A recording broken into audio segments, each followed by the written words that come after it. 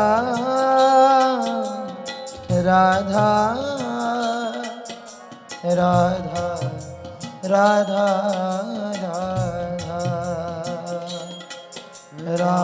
राधा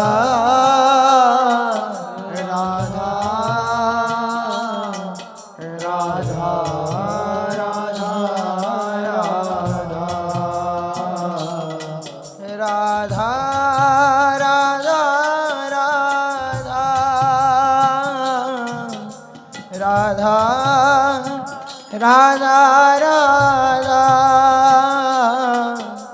राधा राधा राधा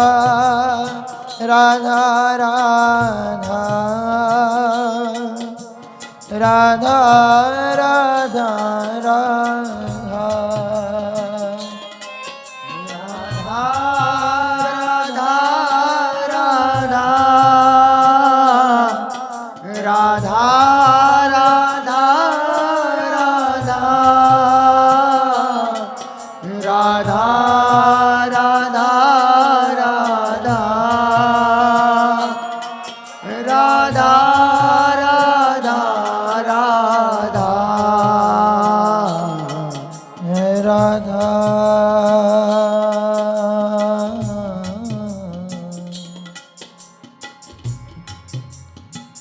राधा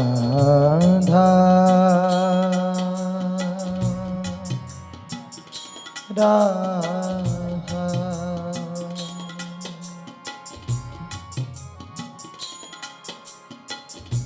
इतना तो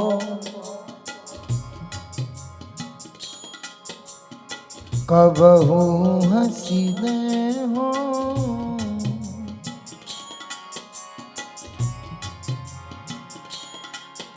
इतना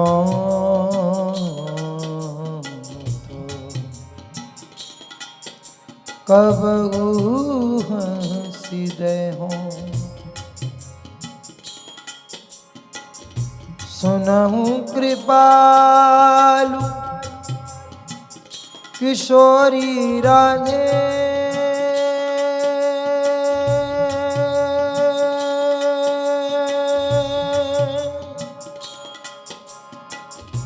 सुनहु कृपालु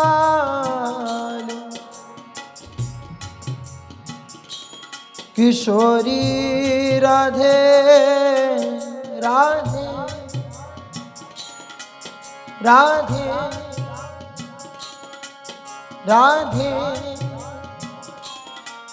राधे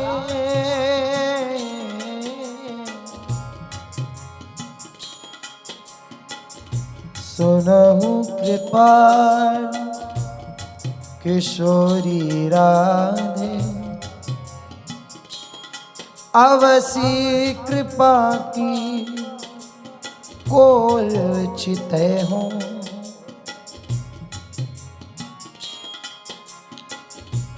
इतना तो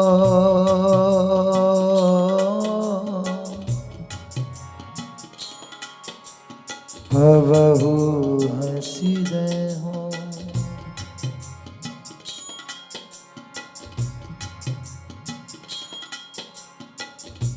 तुम मोही मिलो मिलो ना कृपा निधि मोको ढूंढत तो भटके हो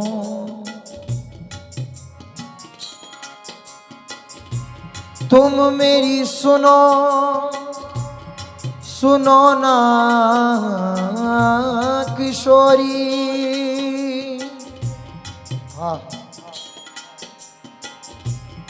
मोको तो नित दीन रटे हो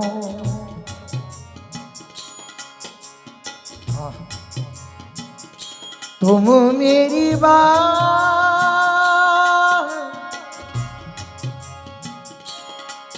मेरी बात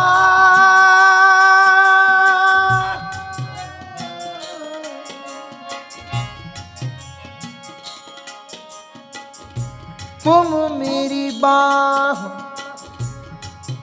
गहो न गहो हसी,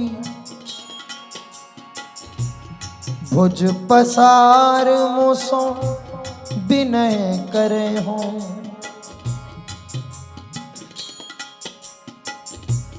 तुम मेरे दृग पहुँचो मत पहुँचो, पैमो सो नित दृग नीर ढरे हो। हाँ अति नीच कहा मुख मांगो,